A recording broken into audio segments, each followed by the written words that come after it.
Adelante. Buenas noches y buenas noches a todos los que nos acompañan aquí en Zoom y en la plataforma de Facebook.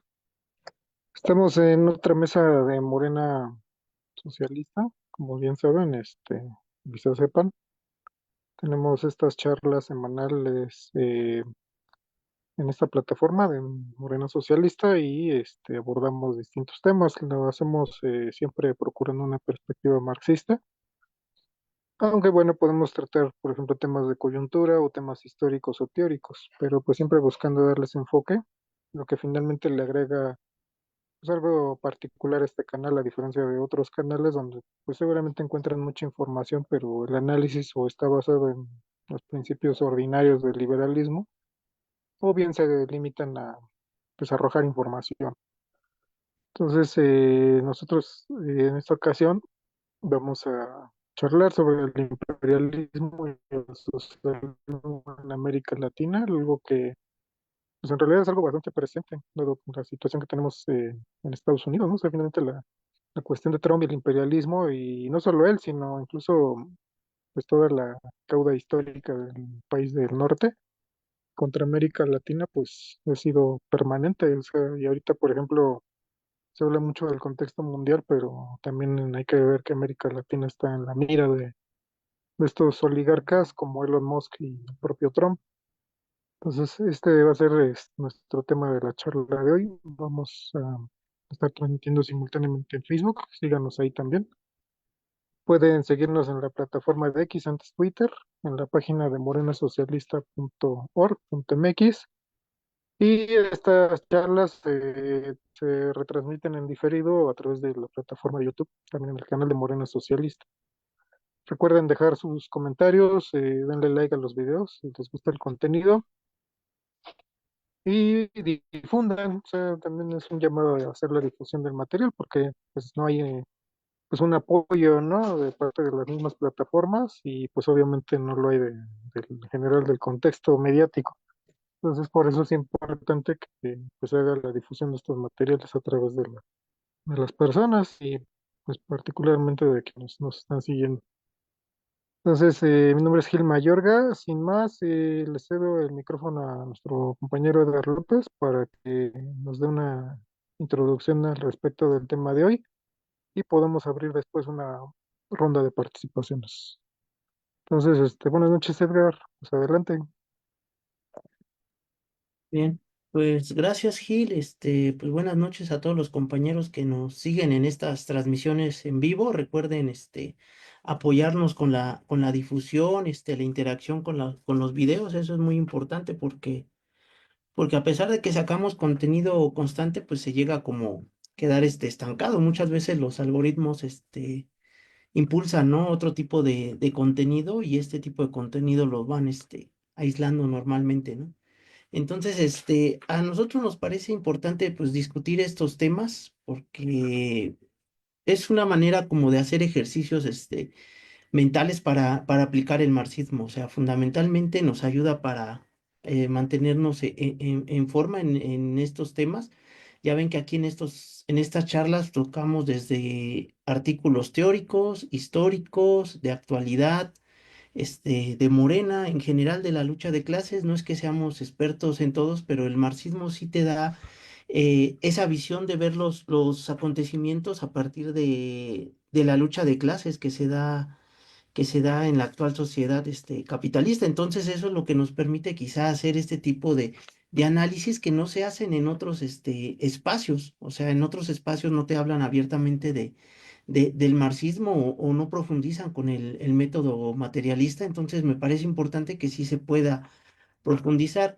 El día de hoy pues vamos a tocar un tema que quizá es como de actualidad, pero pues que tiene mucha, quizá no cuestión no teórica, pero pues podemos darla entre histórica y actualidad. O sea, realmente es un tema muy amplio, ¿no?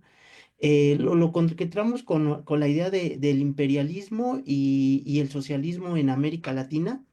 Nosotros pues ahorita hemos visto pues con la llegada de Donald Trump nuevamente a a la presidencia y con el respaldo que tiene de parte de sectores empresariales muy poderosos, ¿no? Ya se mencionó el caso de Elon Musk, Jeff Bezos, Zuckerberg, ¿no? Todos estos de las dueños de las plataformas, internacionales, pues tecnológicas, ¿no? Muy, muy importante, que son muy, muy poderosísimas a nivel mundial.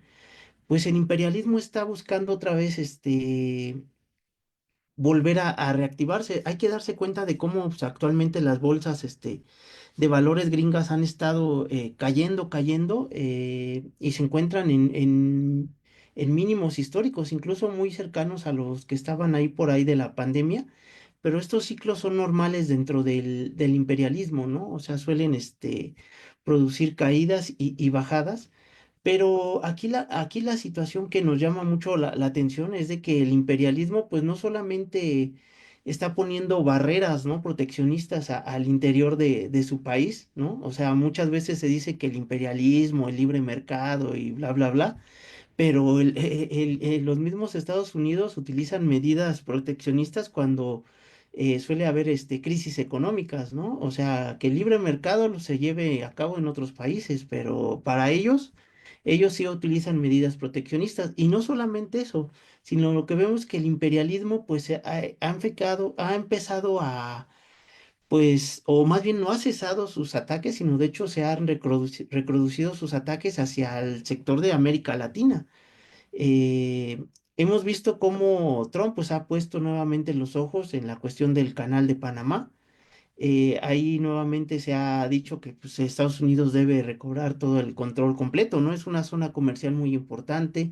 En el caso con México y Colombia, pues ya ha habido altercados con la cuestión de los migrantes, ¿no? La cuestión de la lucha contra el narcotráfico, ¿no? Situaciones que se han venido dando, y lo que vemos es de que en general, o sea, el imperialismo tiene sus ojos muy metidos en todo el contexto de América Latina, o sea, desde Argentina hasta México, pasando por Centroamérica y el Caribe. O sea, es una situación que no ha cesado, ¿no? Desde la época pues sí, desde los 60, incluso desde que los países de América Latina tuvieron sus independencias.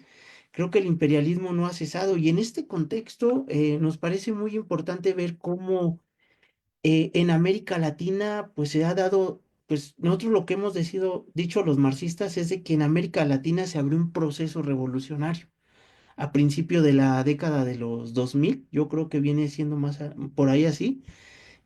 Más o menos todos los países de América Latina hemos entrado, ¿no? En ese proceso revolucionario, pero pues obviamente no se aterriza de igual forma en todos los países de América Latina. Cada país tiene como su particularidad de entrar, pero yo lo que hemos visto es de que todos en América Latina hemos entrado en ese proceso revolucionario. ¿Qué entendemos como un proceso revolucionario, podríamos decirlo?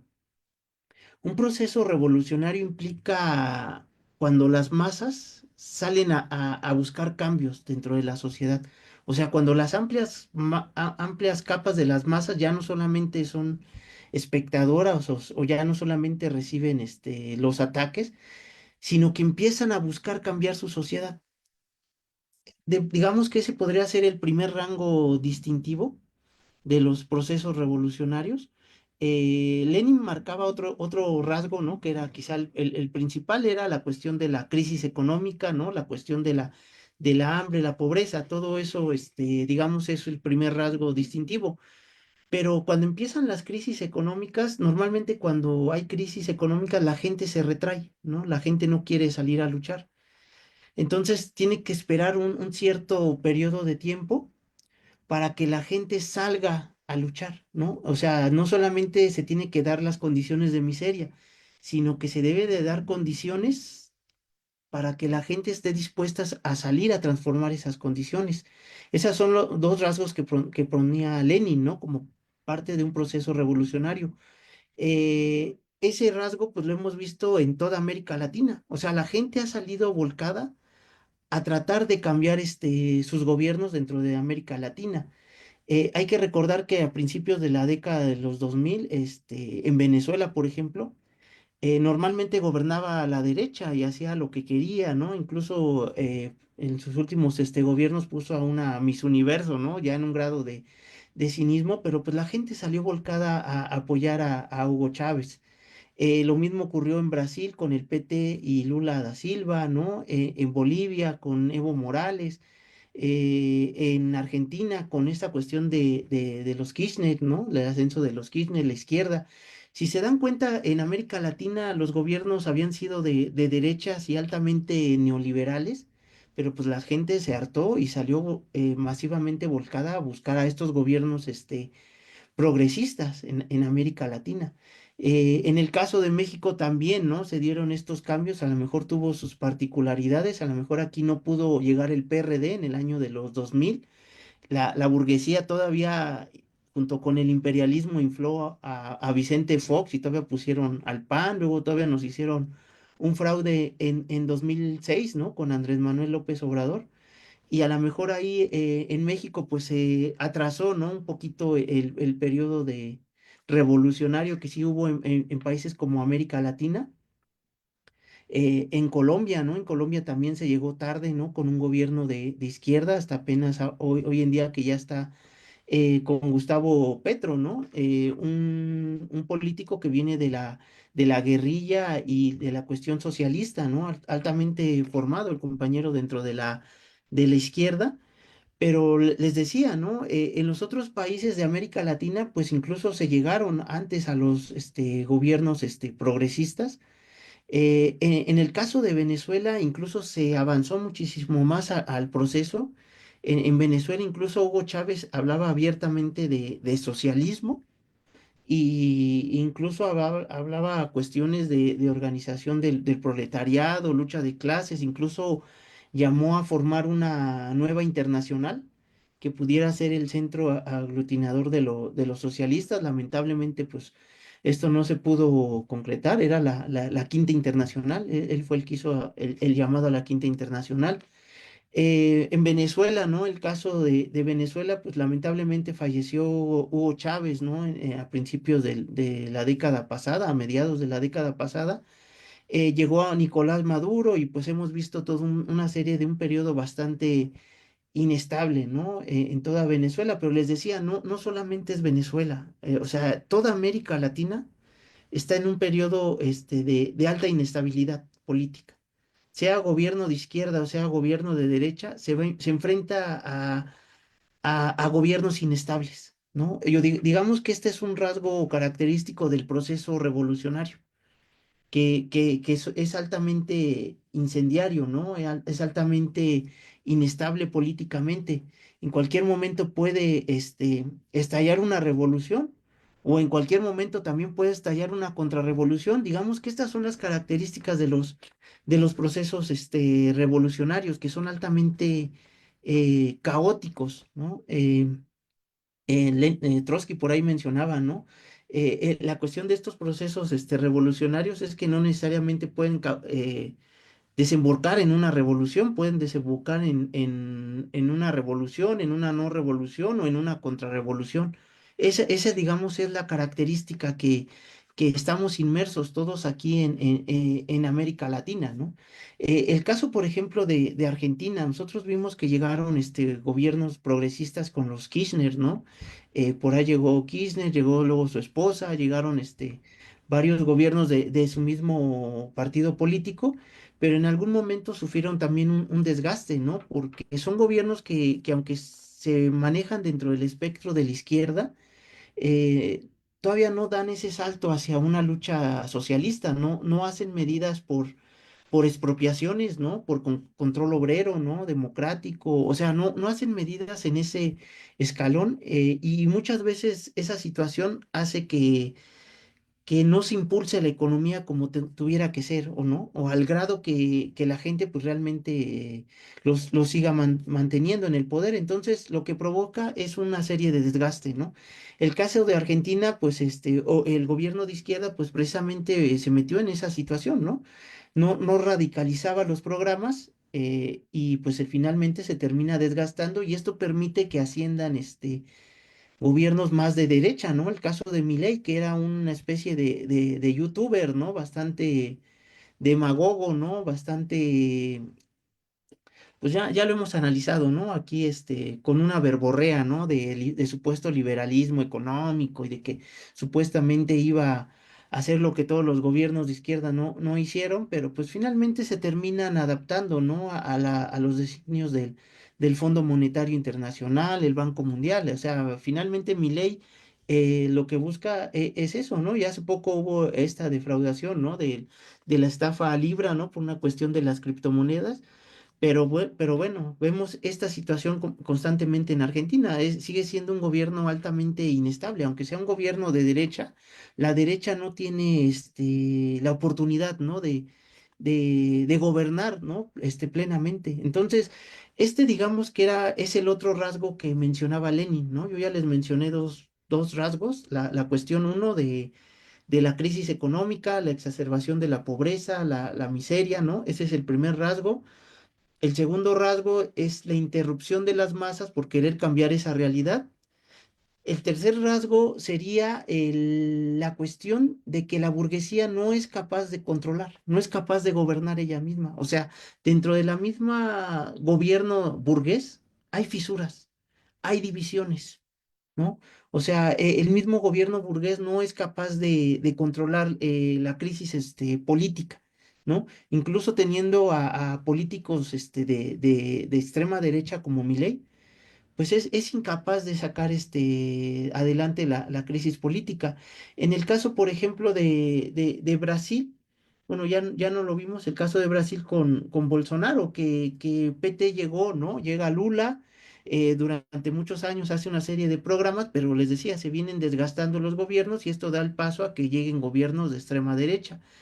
Llegan gobiernos de extrema derecha como Bolsonaro a Brasil, pero finalmente les decía, o sea, los gobiernos de ultraderecha tampoco pueden hacer nada por remediar la crisis económica, ¿no? Del capitalismo. ¿Y qué pasa? Pues, por ejemplo, en Brasil, pues vuelven a retomar a Lula da Silva, ¿no? O sea, curiosamente, a pesar de que el PT era un partido que se volvió altamente corrupto, ¿no? Altamente de derecha, ¿no?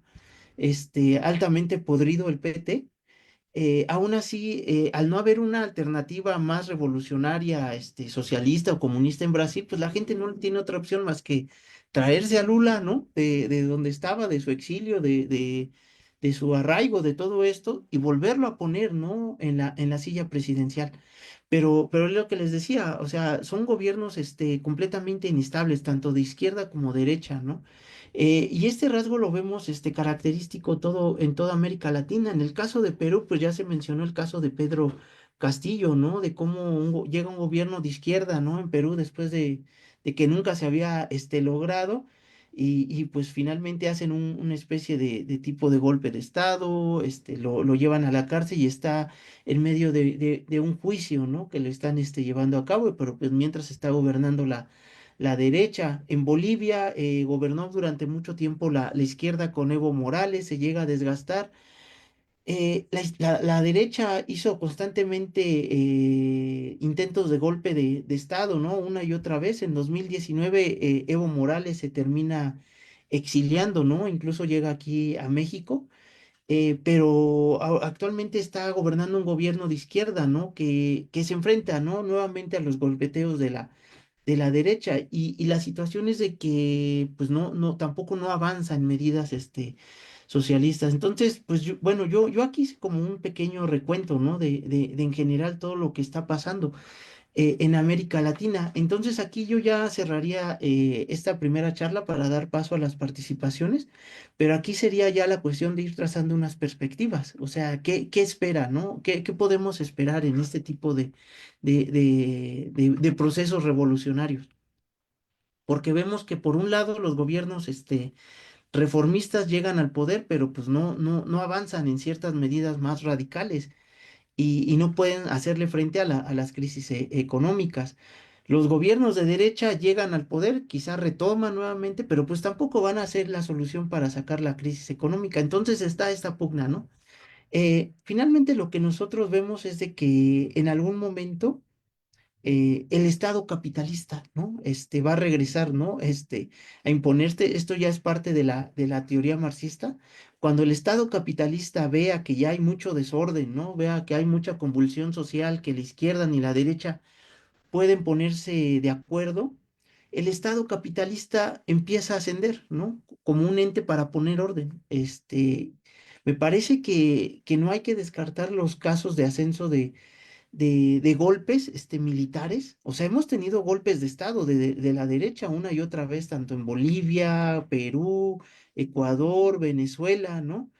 Pero me parece que los golpes de Estado que el capitalismo va a requerir para ya poner un orden y un estate quieto es ya golpes de Estado militares, así casi como los que hubo en la década de los setentas, ¿no? Hay que recordar que en América Latina se impusieron golpes de Estado en Chile, en Argentina, en Brasil, ¿no? En Uruguay, es decir, había una serie de convulsión social y solamente el capitalismo pudo remediarlo a través de los golpes de Estado, ¿no? Entonces, es una situación que debemos analizar. Con esto no estoy diciendo que los golpes de Estado vengan estén a la puerta de la esquina. Estos procesos revolucionarios van a ser bastante largos. A lo mejor en periodos anteriores eran un poquito más cortos. Aquí estamos hablando de periodos revolucionarios que pueden durar 30, 40 años, ¿no? Si estamos hablando que iniciaron en la época de los años 2000, pues todavía estamos como con la mitad de los procesos revolucionarios, pero yo lo dejo ahí porque pues a nosotros estando en México, esto no escapa, ¿no? De parte de nuestro análisis, tenemos que meternos en el análisis, ¿no? Situarnos en este contexto y obviamente entender que la lucha en América Latina contra el imperialismo no pueden ser luchas de países aislados, se tienen que hacer bloques, ¿no? O la solidaridad internacional de los bloques de los países, de la izquierda para enfrentar el imperialismo. Pero bueno, yo lo dejo ahí para que pueda dar paso a las participaciones, pero digamos, esto nada más es como un, recuento, ¿no? Muy general y una perspectiva de cómo puede avanzar los procesos con la perspectiva, marxista, ¿no? Que más o menos que es la que hemos, puesto sobre la mesa. Entonces lo dejo ahí, Gil. Sí, gracias Edgar. Pues sí, es un proceso importante y de hecho, tan lo es que estamos inmersos en él finalmente en este momento, ¿no? O sea, no es así como que una cuestión solo histórica o solo coyuntural, sino ambas. Entonces, pues está el micrófono abierto para los compañeros si desean participar, pues ya saben, levanten su mano para ver el turno.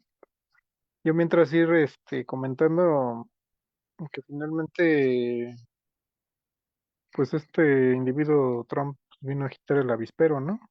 Y hay una serie de cuestiones ahí que está detonando en el continente a nivel incluso mundial, pero pues no se trata de considerar que está, digamos, realmente sacudiendo el mundo como tal, ¿no? O sea, o que tiene la capacidad y el poder, ¿no? Aunque sea el país, pues, entre comillas, más poderoso. ¿Dónde está el poder de los Estados Unidos, a fin de cuentas? O sea, ciertamente está en su nivel de armamento, o sea, el nivel de armamento del ejército estadounidense pues, es el más alto del mundo, o sea, nadie gasta tanto dinero, ni tiene tantas armas, ni tiene tantas ojivas nucleares, ¿no? Pero si vamos a esa parte, pues ahí tiene sus peros, ¿no? Finalmente Rusia es un país con la misma capacidad nuclear. O sea, Estados Unidos y Rusia no pueden enfrentarse militarmente sin destruir al mundo. Entonces, Rusia es un contrapeso importante. Y en otros términos militares, pues el potencial industrial de China le abre el camino para tener también un potencial militar equivalente. O sea, finalmente es eso.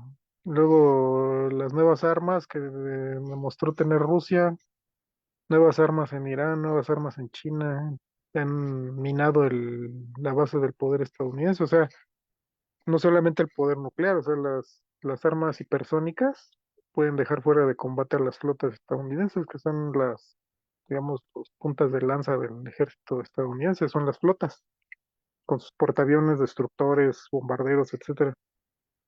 Pero si son atacadas por misiles hipersónicos, pues queda la duda si podrían soportar un ataque. Y el imperialismo gringo es consciente de esto, entonces por eso tiene pues, tiene cuidado, ¿no? Y tiene pues, cierto nivel de desespero para actuar de alguna manera y volver a tener la ventaja de su lado.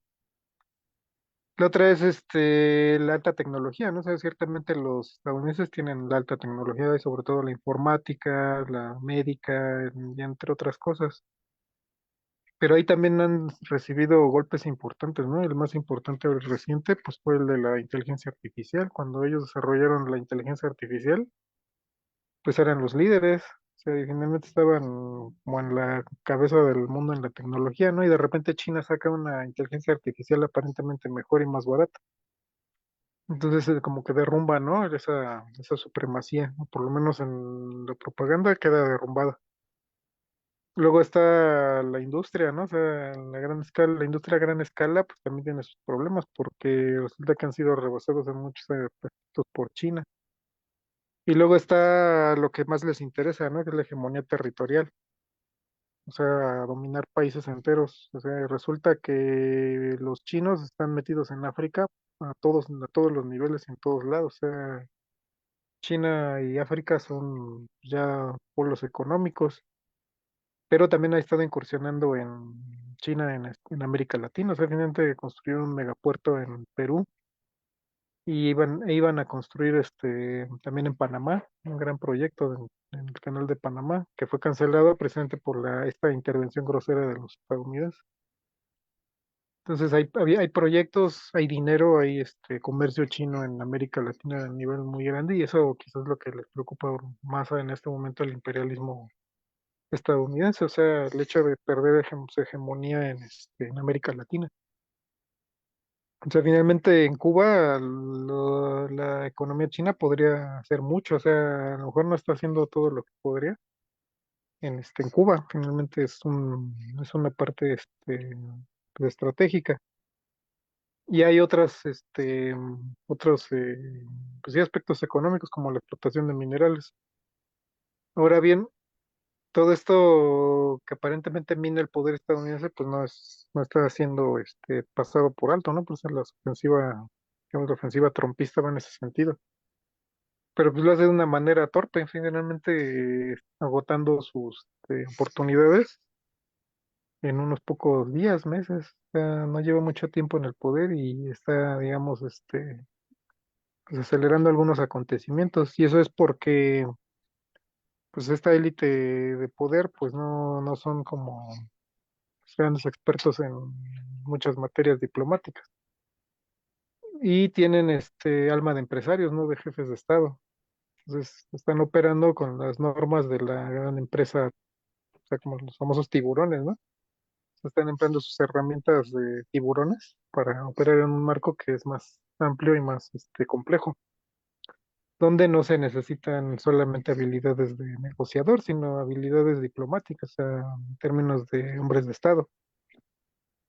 Y Trump pues, tiene al peor asesor posible, ¿no? O sea, Elon Musk, pues, es una persona pues, que busca la rentabilidad de su propia empresa, no busca, ya no digamos un bienestar social, sino objetivos de Estado. Entonces buscan sacar beneficio y provecho propio también.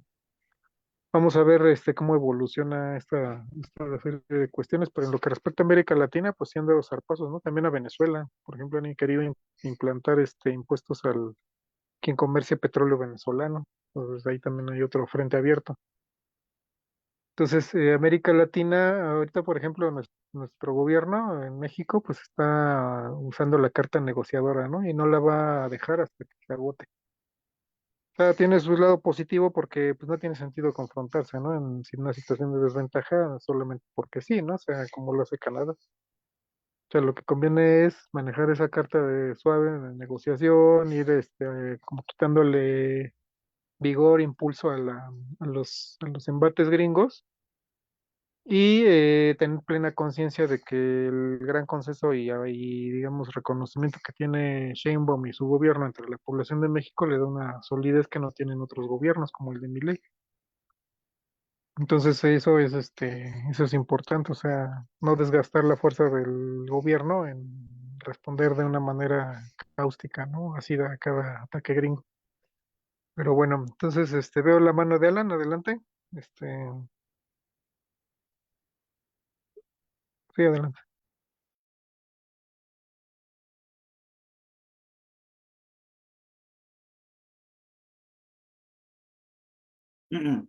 ¿Me escucho? Disculpen. Sí, Perfecto. bueno, Retomando un poco de lo que había dicho el camarada Edgar y también con lo que llevas diciendo, camarada, es una cuestión bastante, pues, que el choque del capital está así acrecentándose muy fuerte, ¿no? Cada vez se están agudizando un poco más las propias contradicciones del propio sistema y con ello también muchos choques de intereses y sobre todo pues la falta de una resolución completamente que permita pues algo que sustente un bienestar o que haga que las relaciones o las propias contradicciones se dejen de tensar por sí mismas, pues causa que estos choques empiecen a agudizar cada día más.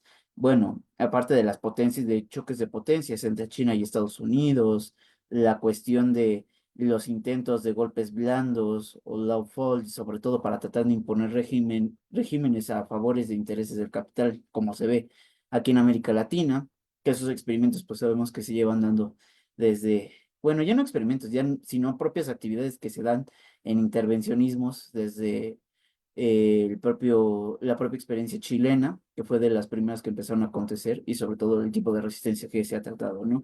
De hecho, muchas de las cuestiones que se han tratado de movilizar para evitar que estos golpes legales blandos para tratar de imponer intereses, pues se han tratado de tomar medidas, ¿no? Pues como el propio caso venezolano o la propia caso de aquí de tratar de deselitizar o más que nada aburguesar más el sentido de la elección de un sentido bueno, de deselitizar el poder judicial, ¿no? Para evitar que se den estas propias choques de intervención de intereses a través de ellos. Entonces, la cuestión aquí es que tenemos una coyuntura bastante fuerte. Están, pues, tratándose de un problema en donde los gobiernos reformistas han tratado de mediar, pero no han dado soluciones.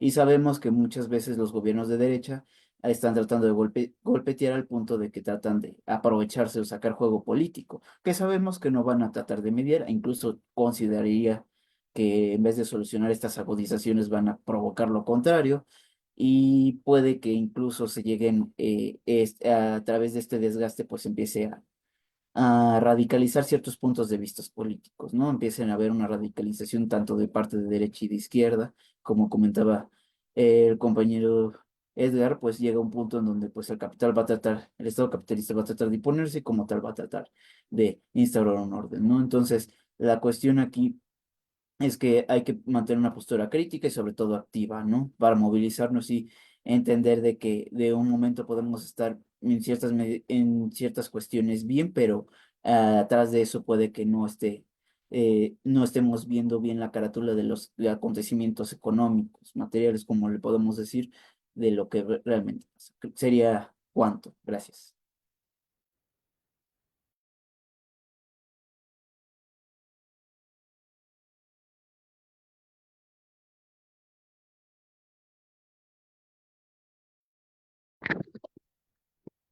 sí, gracias,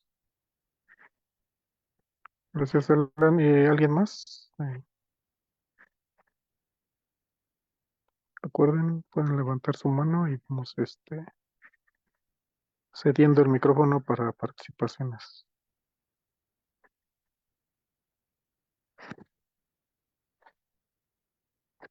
Ahorita no se animan todavía.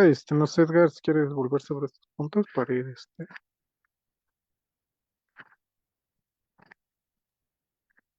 ir avanzando mientras tenemos más participaciones. Pues sí, regresando, ¿no? A la situación de comentaba, ¿no? De toda esta inestabilidad y cómo no hay soluciones que pongan, digamos, una estabilidad, económica, ni por parte de los gobiernos de izquierda, ni por parte de los gobiernos de derecha, ¿no? La inestabilidad va a seguir.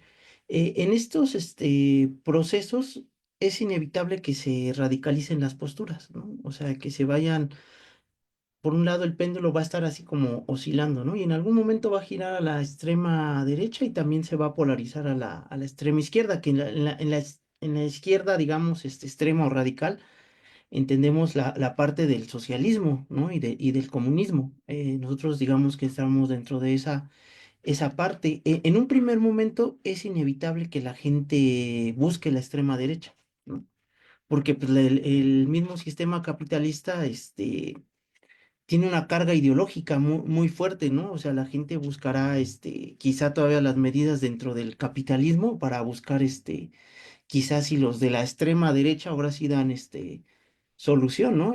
Pues, y también a esto se suma, pues, que como el mismo sistema, pues, denosta, ¿no? A la idea del socialismo, del capitalismo y del marxismo, como hay un boiqueteo constantemente, ¿no? Entonces, es completamente normal que al inicio de los procesos la gente gire quizá hacia la extrema derecha, ¿no? Pero también hay que decirlo abiertamente, o sea, también se puede avanzar en los procesos, socialistas, para decirlos así, ampliamente, o sea, no necesariamente esperarnos a que se dé todo el giro de la extrema derecha y luego regresar, ¿no? A la extrema izquierda. ¿A qué me refiero con esto? Porque muchas veces dentro de Morena o dentro del reformismo, ¿no? En general, hay compañeros que dicen que si nosotros radicalizamos el discurso, y si empezamos a hablar de socialismo, ¿no? Y cosas así, Estados Unidos nos va a invadir, ¿no? O sea, ese es el discurso que muchas veces utilizan mucho los reformistas, ¿no? Que he escuchado, ¿no? Que si nosotros hablamos de socialismo, Estados Unidos nos va a invadir y que eso va a causar más caos y mejor hay que rechazarlo. Me parece que también ese tipo de argumentos dentro de la izquierda, pues frena, ¿no? El desarrollo de la conciencia de clase. Yo lo comentaba, en un país como Venezuela, Hugo Chávez habló abiertamente de socialismo y la gente no tuvo ningún reparo en seguirlo y en radicalizar el proceso. De hecho, creo que de los países de América Latina, Venezuela fue el país que más, llegó más lejos, ¿no? En el proceso de radicalización, pero aún así sin tocar todavía las partes de un socialismo o unas cuestiones, medidas socialistas.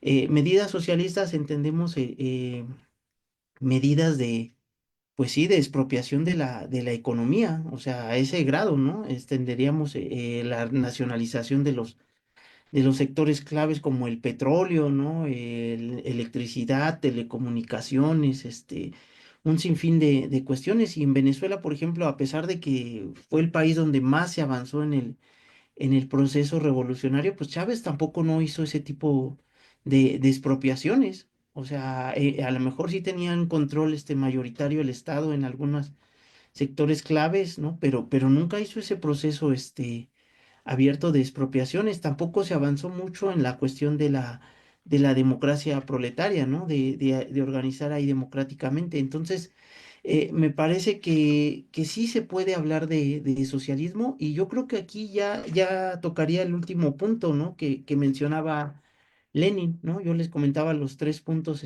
anteriores, pero para que un proceso revolucionario pueda triunfar en una revolución, pueda desembocar en una revolución, no es, solamente que se den, los tres factores anteriores, sino que necesita un último cuarto factor, ¿no? Es el que mencionaba Lenin, y es que necesita existir un partido que pueda canalizar, o a un partido revolucionario que pueda canalizar todos estos, factores anteriores hacia la toma del poder del proletariado. Eso es lo único que hace falta en estos, procesos revolucionarios en América Latina, porque el proletariado es muy fuerte. O sea, el proletariado es muy fuerte en todos los procesos, sin embargo, no es capaz de tomar el poder. Ese es el gran problema del proletariado. Muchas veces, el proletariado, sale a las calles, abalanza, por ejemplo, lo hemos visto, pues en América Latina y en el propio México, ¿no? este, Sale el proletariado y les da el poder, le quita el poder a la derecha y le da el poder a los dirigentes reformistas, ¿no? Al poder a los dirigentes de izquierda. ¿Y qué hacen los dirigentes reformistas? Pues le regresan el poder a la vieja élite política. O sea, esto no es algo exclusivo de México, ¿no? O sea, de que llegan, el pueblo le da todo el poder a Morena y los dirigentes de Morena pues lo empiezan a compartir con los viejos chapulines, priistas y panistas, ¿no? Esto no es algo exclusivo de México, eso es algo que normalmente hacen históricamente los reformistas. Ya cuando tienen el poder, otra vez se lo vuelven a dar a la vieja élite. Ese es el grave problema, ¿no? La situación es de que con una dirección revolucionaria, pues diríamos, ¿no? El poder, si el proletariado tiene el poder, pues quédense ustedes el poder. Ese sería la propuesta, ¿no? Abiertamente de los marxistas, que el proletariado ejerza el poder, económico, político, social, en todos los ámbitos de la sociedad. Esa sería realmente una propuesta o una resolución que podría, eh, negar o poner, digamos, cierta estabilidad económica. Pero ahora, eso tampoco nos excluye de que no haya reacción por parte de la derecha. O sea, ya se comentó muchas veces, o sea, la derecha no va a ceder, ¿no? Tan fácilmente. Así le ganes de manera democráticamente en las urnas, te va a golpetear, ¿no? E incluso te va a hacer golpes de Estado ya cuando se vea envuelta en altamente acorralada, ¿no? Con medidas más radicales por parte del proletariado. eh, la derecha no le va a importar, ¿no? La democracia, las constituciones, o sea, se va a meter a hacer golpes de Estado al estilo militar, no importa que sea una guerra civil. Ese sí es un gran riesgo, ¿no? Y ese es un riesgo no que nos estemos fomentando los socialistas o los marxistas. Ese es un riesgo que viene fomentado por la derecha y que va a ser inevitable este enfrentamiento. O sea, por más que quieramos evitarlo, la derecha va a golpetear. La otra, ¿qué opción tienes? No hacer nada, pero si no hacemos nada, ¿qué? Nos va peor. Nos morimos de hambre, o sea, la pobreza va a seguir aumentando. Entonces, pues tampoco no es una opción. La única opción es pues avanzar en el proceso. Pero les digo, esto también es parte de la cuestión ideológica, ¿no? Que hay que ir discutiendo, pero yo lo dejo ahí también, ¿no? Para como tipo observación, ¿no? De que si hablamos de socialismo nos va a invadir Estados Unidos, pues qué tan cierto puede ser esto, ¿no? Yo ya más o menos ahí planteé la pregunta y una posible respuesta, pero bueno, lo dejo ahí por si quieren también seguir participando los compañeros con estos temas. Regreso, Gil. Sí, gracias, Edgar. Sí, pues esa es la pregunta, ¿no? O sea, ¿qué, qué implica, ¿no?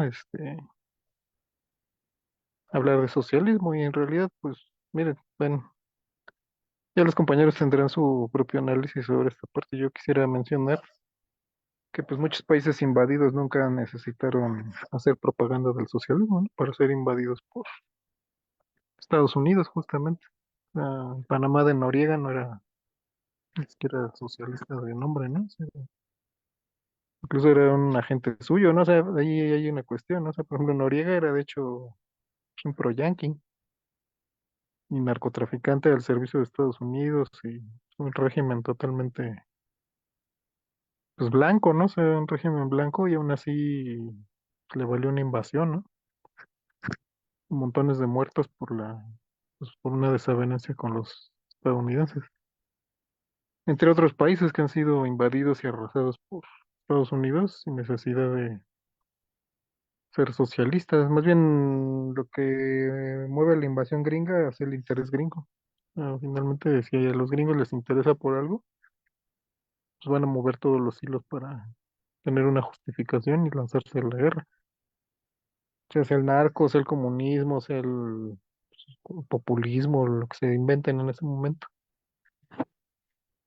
Pero a Estados Unidos nunca le faltan pretextos para invadir cuando se trata de apoderarse de un recurso estratégico, de una posición política, territorial.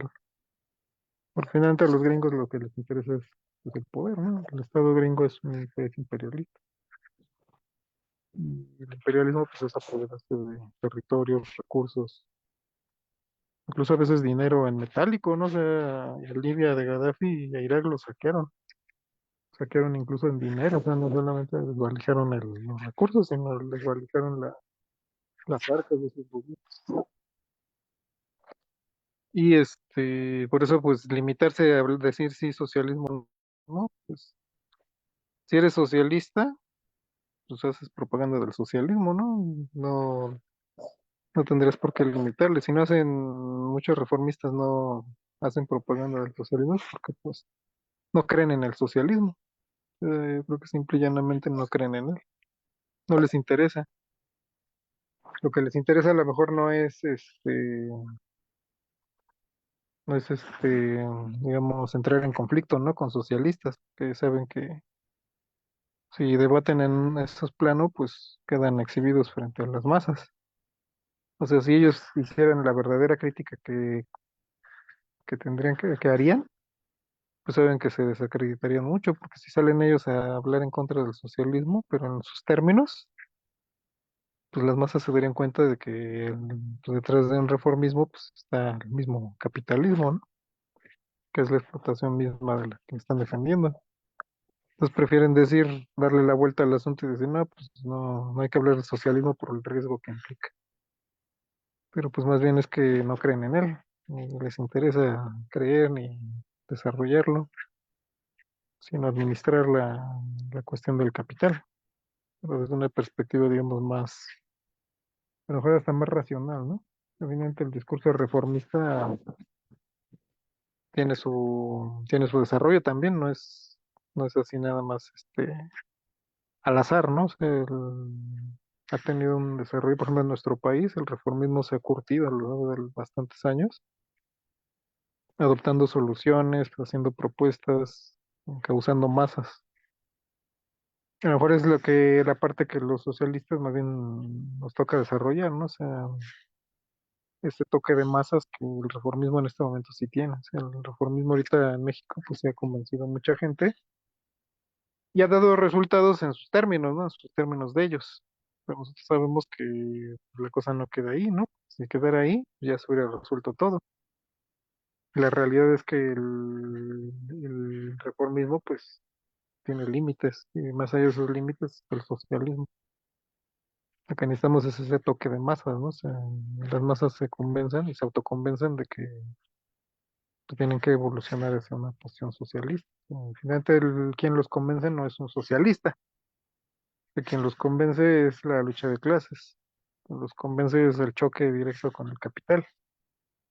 Entonces, por eso a lo mejor es importante esta parte de Trump, ¿no? O sea, ahí tenemos un ejemplo del capital, digamos, más rapaz, ¿no? O sea, nos conviene hacer propaganda contra él, ponernos bien claros en contra de estas políticas rapaces, viendo cómo pueden exacerbar la lucha de clases, que pues ahí es donde las masas se tienen que dar cuenta, de que el capitalismo produce esta clase de individuos y coaliciones de poder que pues depredan, así sin más, sin dorar la píldora como los demócratas, ¿no? Norteamericanos. Pero sí, es finalmente la gran escuela de las masas, pues, la lucha de clases. O sea, y el reformismo no le gusta la lucha de clases. ¿Por qué? Porque finalmente es una lucha donde tiene que defender sus posiciones democráticamente. Y eso no siempre es fácil. O sea, no siempre se puede argumentar en términos reformistas, sin exhibir esa deficiencia, ¿no? Frente a los problemas más acuciantes del sistema capitalista, que es la propiedad privada, a fin de cuentas. No sé si hay más participaciones, no he visto manos levantadas en este momento.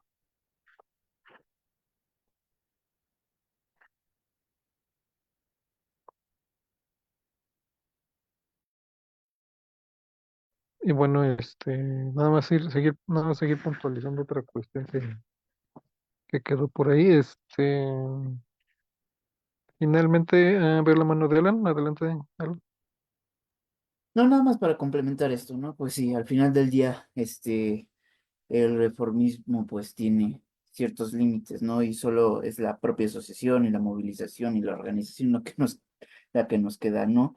No tan solo llevar o esperar a que vaya a radicalizarse el asunto, no, sino también ir viendo y condicionando, poniendo la propia movilización como base para ir condicionando estos aspectos para decir, oigan, aquí estamos y pues vamos a luchar hasta que se pueda hacer un verdadero acto de transformación y toma de poder político, ¿no? En ese sentido, pues ese es parte de nuestro trabajo como empezar a movilizar y a organizarnos de manera colectiva.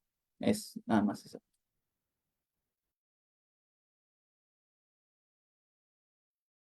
Sí, gracias. Gracias, Alan. Y pues aquí, digamos, nada más mencionar muy rápidamente la coyuntura de hoy, ¿no? Es curioso, tuvimos ahorita la charla y mañana hace su pomposo anuncio, ¿no? El señor Trump, de si pone los aranceles que detonen el libre comercio, ¿no? Mundial y que le echen una lápida encima. La verdad, quién sabe, también mucho de Trump es bluff, o sea, también aparte muy difícil de aplicar, igual si lo hace, igual no lo hace. Si lo hace, pues, con consecuencias insospechadas, ¿no? O sea, no sabemos realmente el alcance y el impacto que pueda tener. La otra es, si no lo hace, pues cómo va a escurrir el bulto, ¿no? O sea, digo, también Trump y ese tipo de empresarios son expertos, ¿no? En escurrir el bulto y decir que tuvieron una gran victoria cuando pues, no sacaron nada o sacaron otro objetivo que tenían que era más inmediato. A lo mejor nos sale con que sí impone los famosos aranceles y bla, bla, bla, y después este, empieza a negociar acuerdos, ¿no? Con individuales con los países. Pero también eso puede ser. Y después proclama una gran victoria, ¿no? A lo mejor queda por ahí un impuesto de 5, 10 y diferidos. Pero lo importante pues es tampoco darle un lugar, ¿no? O sea, como algo tan especial o tan drástico, ¿no? O sea, realmente Trump no, más allá de la boca no como tanta realidad. O sea, pues algunos le llaman fantoche, yo diría que es un simulador, es un negociador tiburón, así como los de la televisión, un supuesto macho alfa que va por las presas, ¿no? Es como mucho su rollo que se trae. Y pero pues sabemos que hay lo que decía hay que tener presente y consciente es que hay una situación adversa para Estados Unidos, sin que eso signifique su derrumbe final. Pero sí tienen retos, o sea, retos que van más allá de sus fronteras y que no son menores, o sea, finalmente no solo que tengan a los BRICS, Rusia, China enfrente, sino que el conjunto del capitalismo, ¿no? Que es importante a lo mejor si empezamos a hablar de esa parte, ¿no? El conjunto del capitalismo está en crisis permanente y pues cada año esta crisis solo aumenta, o sea, realmente ese es un descubrimiento de Marx, ¿no? O sea, no es como que el capitalismo se vaya liberando fuerzas, ¿no? Más bien los va depredando más. Entonces, ese es ahí donde nosotros nos abrimos paso, ¿no? Con la teoría marxista. Entonces, básicamente eso quería mencionar. No sé, Edgar, si quieres volver a comentar sobre estos puntos. Pero también ya vamos a ir también cerrando la charla y bueno, a menos que haya más participaciones. Adelante, Edgar. Pues sí, yo creo que ya vamos cerrando la charla, ¿no? Tocando ahí un pequeño recapitulado de todo lo que hemos comentado. La cuestión, por ejemplo, militar, a lo mejor que yo no la comenté, pero la comentó Gil, ¿no?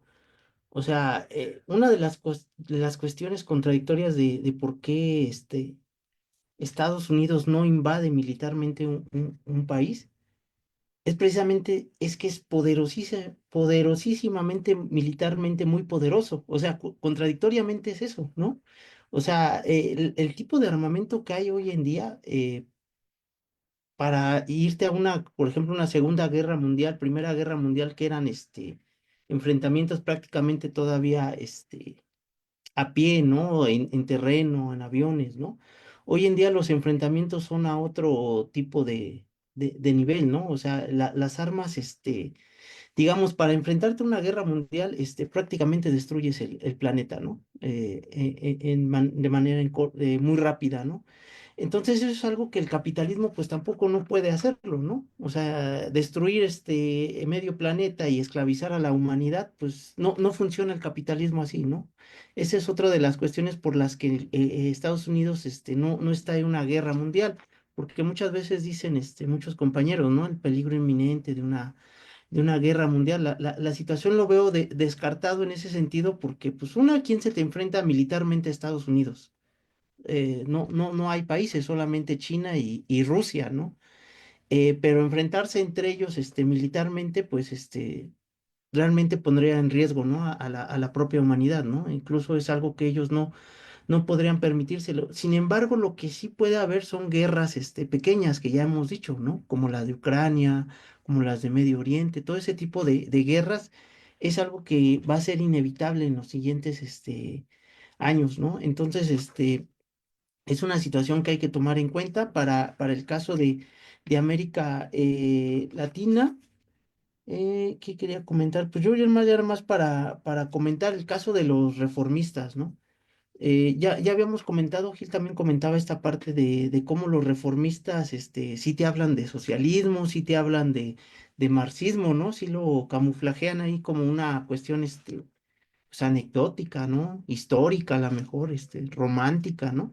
Pero tampoco no se meten muy en serio con las cuestiones de la teoría revolucionaria, pero tampoco no se desligan así totalmente, o sea, también como que quieren ahí mantener esa situación, o sea, por ejemplo, ustedes ven al Instituto de Formación Política y de vez en cuando te avienta una charla de marxismo, ¿no? De socialismo, ¿no? Muy anecdóticas, muy históricas, ¿no? Muy románticas, ¿no? Pero es lo que comentaba Gil, o sea, no se van a desprestigiar hablando mal del socialismo, no lo van a hacer, porque se van a desprestigiar abiertamente ante las masas. O sea, curiosamente, los mayores dirigentes de la izquierda han sido socialistas, han sido comunistas.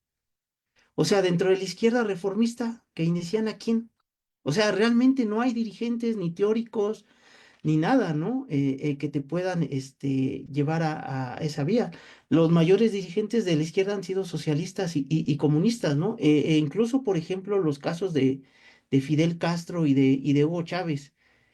Fidel Castro, cuando hace el golpe militar y empiezan a hacer, ellos iban por cuestiones democrático-burguesas, no hablaban de socialismo ni comunismo. Ya cuando llegan al poder, se dan cuenta de que Estados Unidos los va a boicotear, los va a sabotear y no los va a dejar gobernar, ni siquiera democráticamente. Entonces no les queda otra más que radicalizar el proceso. Ahí es cuando Fidel Castro empieza a hacer una serie de reformas de expropiación, ¿no? De control cooperativista y todo ese tipo de cuestión. Y empieza a hablar ahora sí de socialismo y comunismo. Lo mismo con Hugo Chávez. Hugo Chávez no planteaba una cuestión socialista cuando asciende al poder, ¿no? Es cuando ya llega al poder, empieza a dar acciones democrático-burguesas y se encuentra con que el imperialismo no lo deja avanzar. Ahí es cuando empieza a radicalizar el discurso y empieza a darse sobre cuestiones socialistas y comunistas. Entonces, pues vemos esa situación con los reformistas, ¿no? Que van a mantenerse ahí sin desligarse. Ahora, la situación con estos procesos es que va a dar pausa o va a dar pie a que se empiecen a generar ahora sí organizaciones de carácter socialista abiertamente, ¿no? La gente va a votar, en un inicio la gente no sale eh, a luchar, ¿no? Por cambiar el sistema capitalista, hacer la revolución, todo eso le parece muy loco a la gente, ¿no? Y de cierta forma, pues tiene razón, ¿no? O sea, yo no me voy a ir a aventar a cambiar el sistema capitalista, ¿no? O sea, yo si se puede evitar, pues yo lo preferiría evitar, ¿no? Entonces la gente, ¿qué hace, no? Lo primero que hace la gente al salir a cambiar su realidad es buscar a los dirigentes conocidos a sus referentes conocidos y pues esos están los López Obrador, los Lula, ¿no? Todos esos dirigentes buscan la gente, ¿no? Salen a votar masivamente por estos dirigentes esperando que estos dirigentes pues cambien su realidad. Y a lo mejor se hacen una serie de cambios, ¿no? De reformas, pero lo que hemos dicho es de que pues no tocan las bases del capitalismo. O sea, ese es el problema con los dirigentes reformistas, porque finalmente entendemos que los programas sociales pues sí son una ayuda brutal, ¿no? O sea, y estamos de acuerdo que se lleven a cabo los programas sociales. El problema es de que la economía no se va a resolver a base de programas sociales. La economía necesita tocar las bases del capitalismo para salir de esta crisis económica que es propiciada por el propio capitalismo. Entonces, cuando la gente ya vea que están los gobernantes y vean que estos mismos gobernantes de izquierda, ¿no?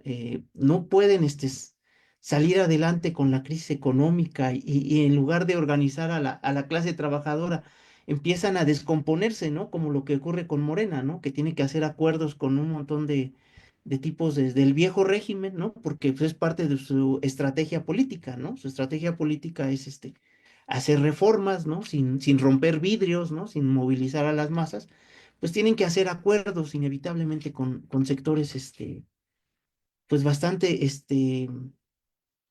malos, ¿no? De la élite política, no les queda otra, ¿no? Entonces ahí es cuando la gente empieza a sacar conclusiones más, radicalizadas. Ahí es cuando la gente va a empezar a buscar, a los socialistas. Ahora sí, yo creo que ahora sí se abre un periodo que yo creo que aquí en México tuvieron que pasar décadas, ¿no? Para que la gente tuviera ese interés por las ideas socialistas. Apenas se está abriendo ese periodo. O sea, apenas estamos en el inicio, ¿no? Aquí en México, en México, pues yo creo que nunca hubo un periodo de ascenso del socialismo. Llegó el PRI nacionalista, ¿no? Y no dejó que llegara a una cuestión de un partido comunista. Tampoco hubo un partido comunista hegemónico aquí en México, ¿no? Hubo distintas organizaciones socialistas, ¿no? Y comunistas, cada una con su línea política. Entonces, pues eso es a lo que nos enfrentamos, ¿no? Que ahorita sí va a haber un eco, ¿no? En la cuestión de las ideas socialistas. Yo aquí creo que es importante que estas organizaciones socialistas y comunistas, pues hagamos un esfuerzo conjunto, ¿no? Para hacer valer el marxismo, pero yo te veo que también eso va a ser parte del debate, ¿no? Con otras organizaciones, ¿no? Hay organizaciones que estuvieron acostumbradas a estar como muy cerradas, ¿no? A sus pequeños círculos y de ahí no las vas a sacar, ¿no?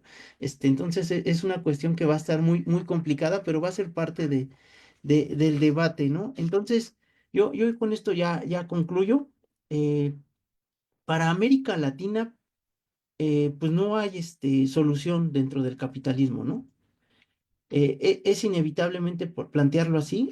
No es que uno quiera plantearlo de manera radical, pero en el capitalismo solamente hay dos formas, ¿no? O la propiedad privada de los medios de producción o la propiedad colectiva de los medios de producción. No hay una cuestión intermedia o mixta, ¿no?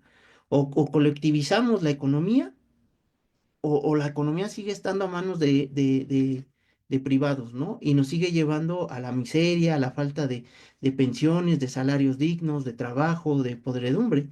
Esa es la situación. O sea, otra vez nos ponemos en el mismo dilema que se pusieron los socialistas y la humanidad hace 100 años, ¿no? Socialismo o barbarie, ¿no? O sea, la gente tendrá que elegir entre eso, socialismo o barbarie. Y América Latina está precisamente en este proceso que va a depender de los socialistas empezar la organización para que el proceso revolucionario realmente termine en una revolución victoriosa para el proletariado, porque ya les dije, ¿no? O sea, el proceso revolucionario está ahí, pero igual puede terminar en un proceso no revolucionario o contrarrevolucionario. O sea, ahí está la moneda en el aire, ¿no? Entonces yo creo que se abren grandes posibilidades para que ahora sí las ideas del socialismo empiecen a tomar eco dentro de la sociedad y sin miedo, ¿no? A manifestar abiertamente las ideas del socialismo, ¿no? Entonces, pues yo creo que ya con eso termino, Gil.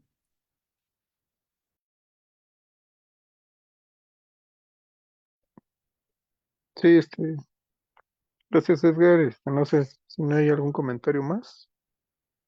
Veo a Alfredo, adelante.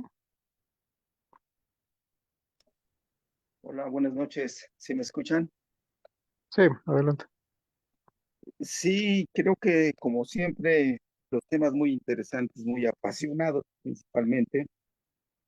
Y esta parte que Me parece muy, muy interesante y con mucho, mucho de qué hablar, con mucho de qué analizar. Yo creo que la realidad de México es que llevamos 25 años esperando un cambio.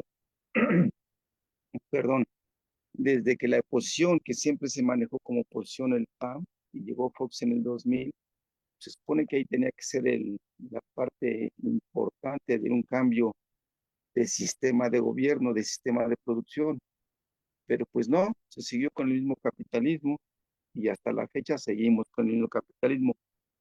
En el sistema socialista, pues definitivamente es toda otra circunstancia con los medios de producción y con la economía que va a prevalecer en un país.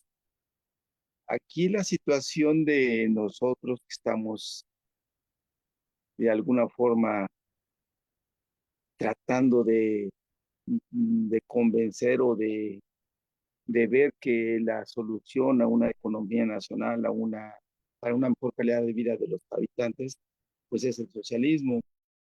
Solamente que nos estamos basando nada más en el marxismo. Yo creo que habría que ver otro tipo de estrategias que a la gente le interese, que a la gente participe.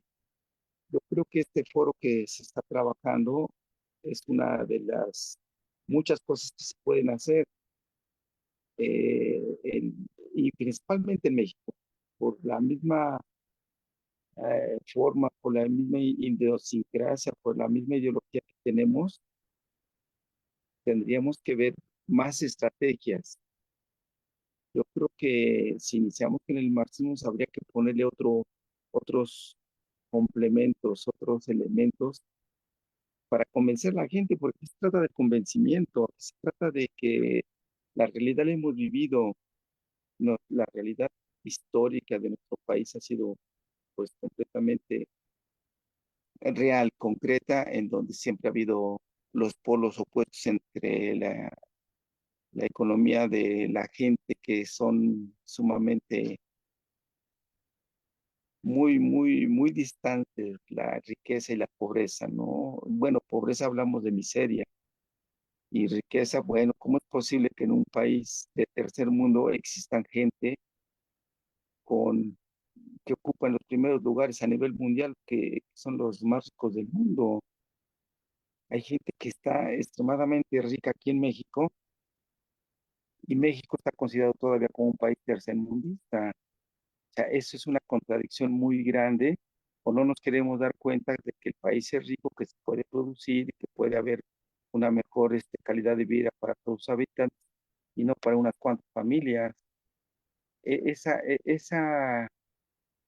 reflexión la sabemos, esas características de nuestros no ricos o súper ricos, millonarios, y repito, siguen siendo personas a nivel mundial que tienen una gran cantidad de dinero, que ganan dinero por millones a diario, por millones no hombre, no queremos decir no, pero sabemos a qué me estoy refiriendo.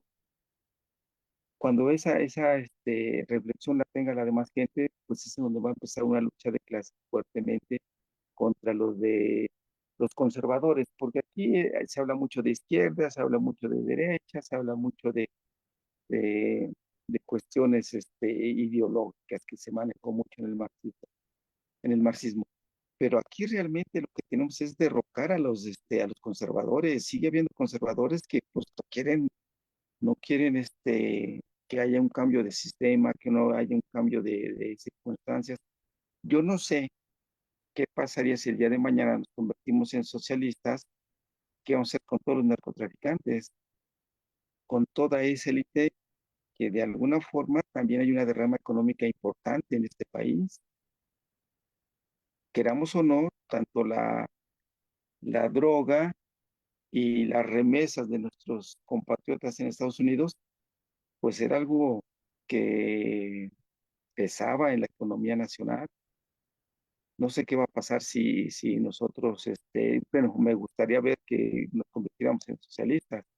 Me gustaría ver por esas circunstancias de que la calidad de vida de los habitantes sea diferente a la que hemos estado viviendo, pues, toda la vida o gran parte de la vida de este país o gran parte las circunstancias que ha tenido esa población desde la famosa independencia, ¿no? Que independencia como un eslogan, pero hemos sido siempre dependientes o no puede haber un país que no dependa de otros países, incluyendo a los socialistas y los comunistas. Pero por lo menos los socialistas y los comunistas, esos países tienen otra calidad de vida de sus habitantes. Y aquí, repito, la distancia que existe en un pobre y un rico, pues es muy, muy grande.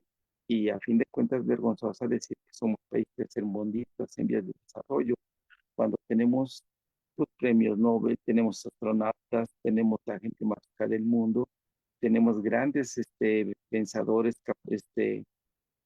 capaces de innovar. Y habría que checarle también a CONACYT cómo andan nuestros avances científicos y tecnológicos, cómo se está desarrollando esa ciencia, y eso no sería, también volvemos a lo mismo, no sería de un país tercermundista, ¿no? Yo creo que todo ese avance científico y tecnológico que existe son gente de aquí mismo, son nuestros paisanos, ¿no? Inclusive vecinos, si le podemos decir así, que conviven con nosotros en esta sociedad, con con las características que tiene este país. Existe toda esa parte de, de la gente que quiere y que tiene la oportunidad, pues ahí los tenemos y podemos echarnos un clavadito a los, a las competencias que hace en Estados Unidos en tecnología, y nos vamos a dar cuenta que México tiene una gran presencia en Estados Unidos en toda esa parte de la tecnología. Y me estoy refiriendo a la Universidad de La Salle, que es en donde ha tenido los primeros lugares en tecnología. Y no podemos decir claramente que en un país tercermundista le esté ganando Estados Unidos en la tecnología. Creo que por ahí sería mi comentario.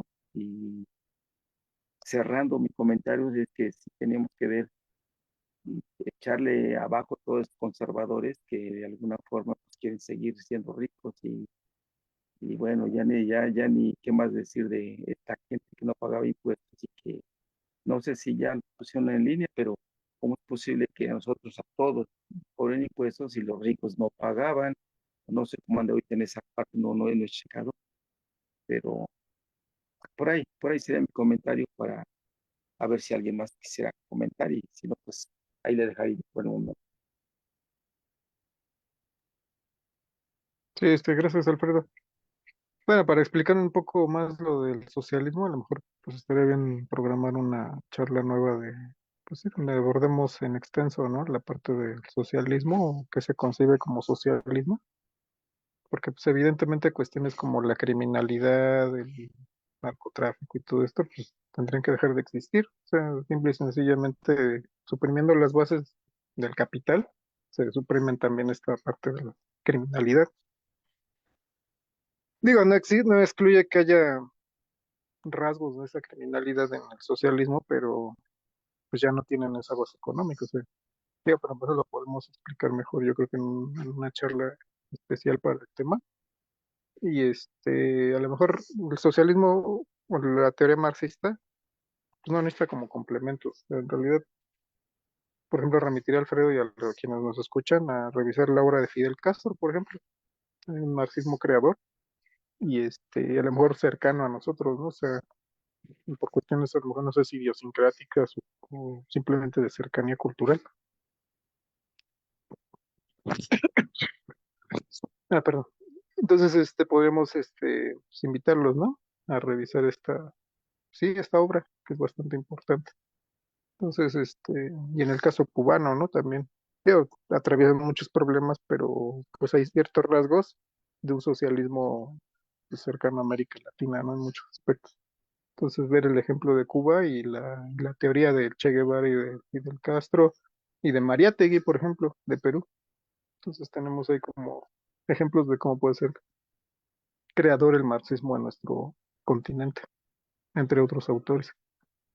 Entonces, bueno, pues yo creo que, no sé, creo que ya no sé si quedó algún comentario que deseen hacer, pues ya vamos cerrando la charla de hoy, y pues no queda sino invitar a quienes nos escuchan a seguir acompañando estas charlas cada martes a las 8:30 y seguirnos en las redes, en Facebook, en X, en YouTube y en morenasocialista.org.mx. Entonces, pues quedamos atentos y pues, a invitarlos a la charla del próximo martes. Entonces, pues muchas gracias a todos y pues buenas noches y gracias por acompañarnos. Buenas Gracias, noches, buenas compañeros. noches. Buenas noches. Buenas noches.